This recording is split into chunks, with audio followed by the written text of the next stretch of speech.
Welcome back to ChitChat Thailand.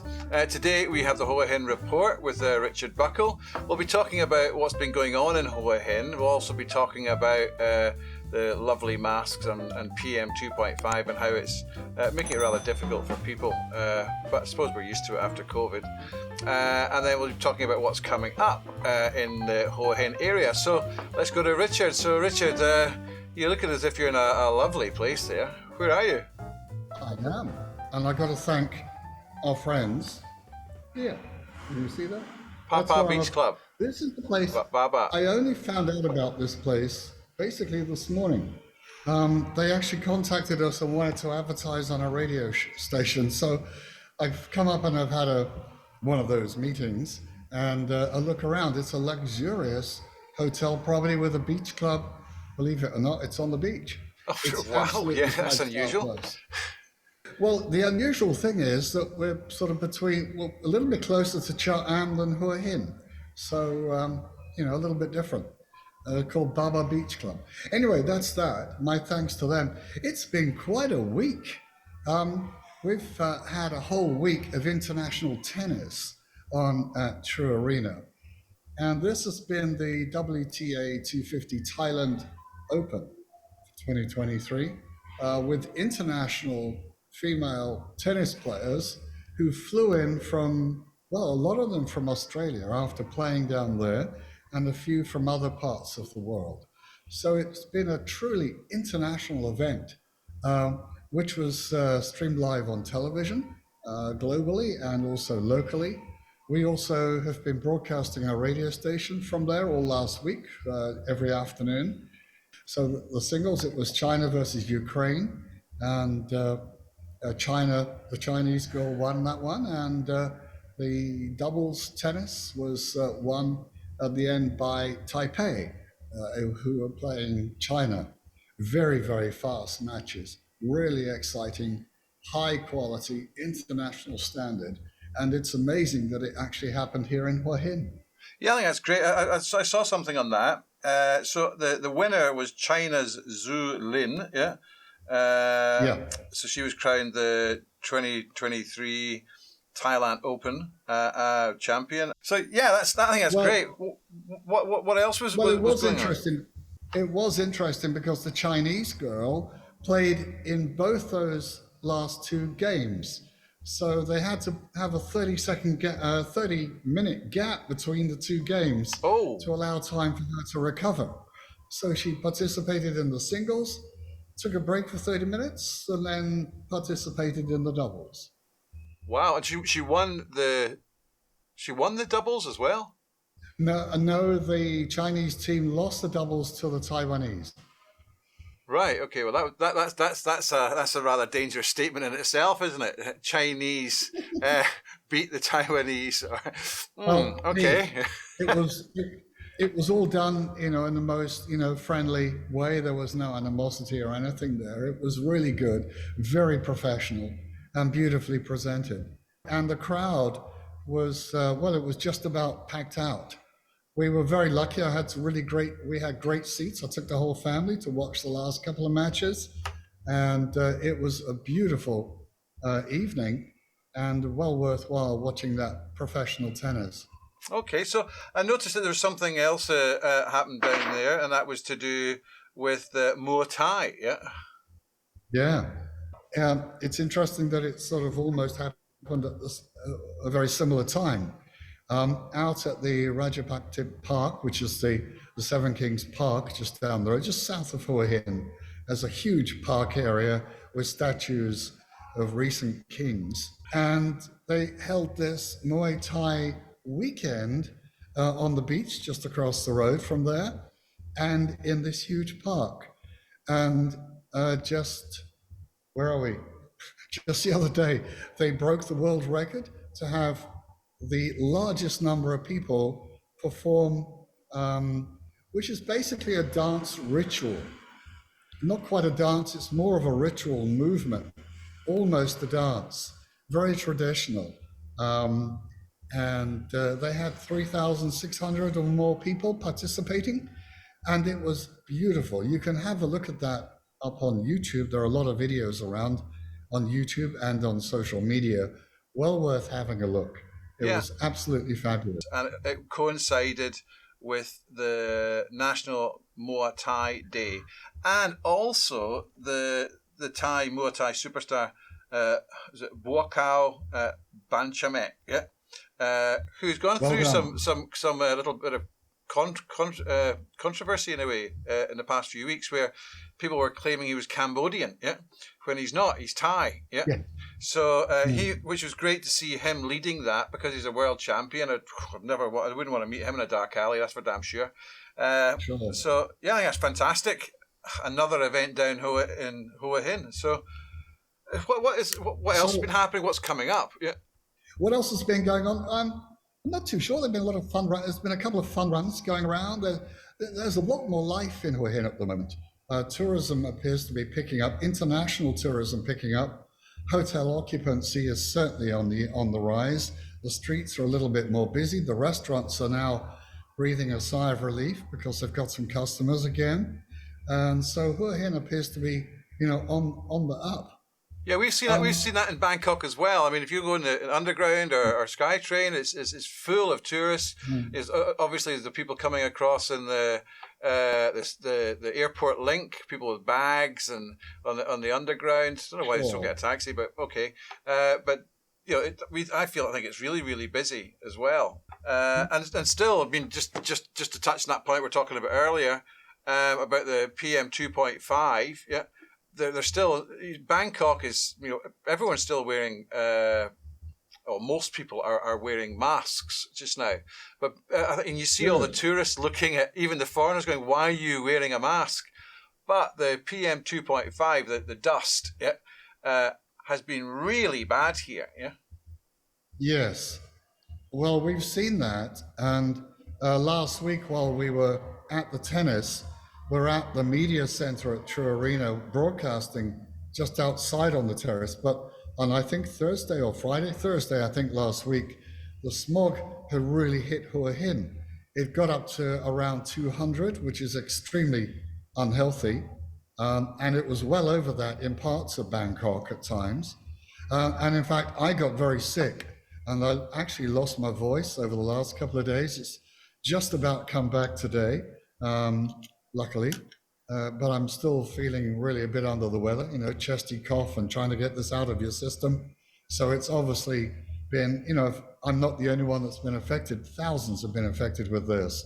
And as you rightly say, are very wise to wear a face mask. Yeah, just to give people a quick brief on this, the way they've been scoring this is they say quality, the air quality is based on obviously a scale, and they say when you're reporting it, 0 to 25 is very good. 26 to 50 is good. 51 to 100 is medium, it's okay. And then from 101 to 200, they say reduce your time outside and consider wearing a mask.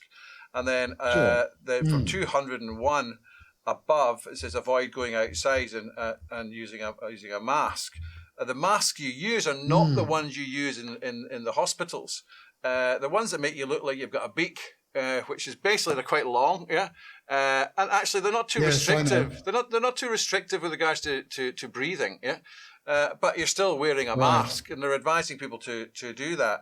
Today, Hua Hin is 21, so you're actually in a very good air situation. But it was raining. Have you had heavy rain down there? No.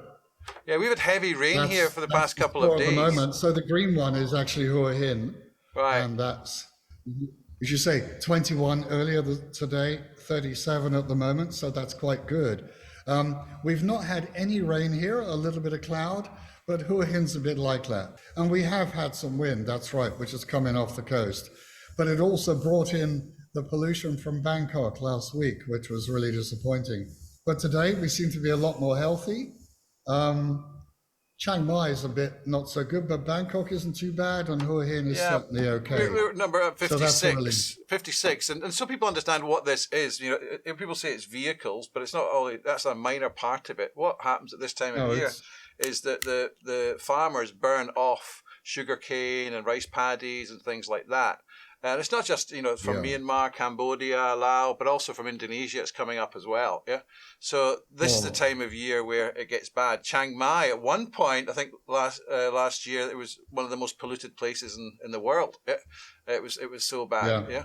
So, it's just a phase we go through, and that's part of the reason I believe that Thailand was very good when it came to COVID and wearing masks. It was basically second nature because we had to wear masks before that because that was I'm not sure when it must be roughly this time of year people started wearing masks, so they were more accustomed to it.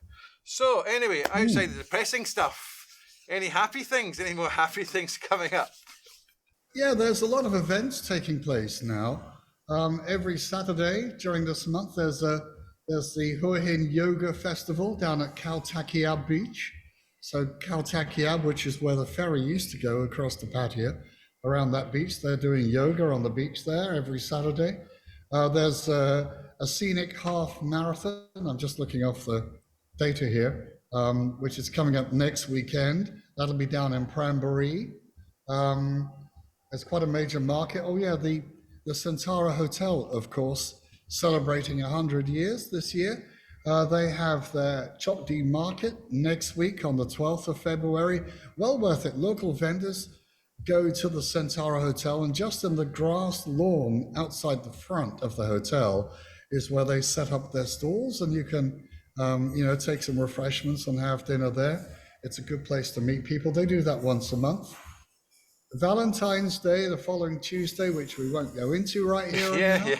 Don't forget the flowers. Yeah, exactly.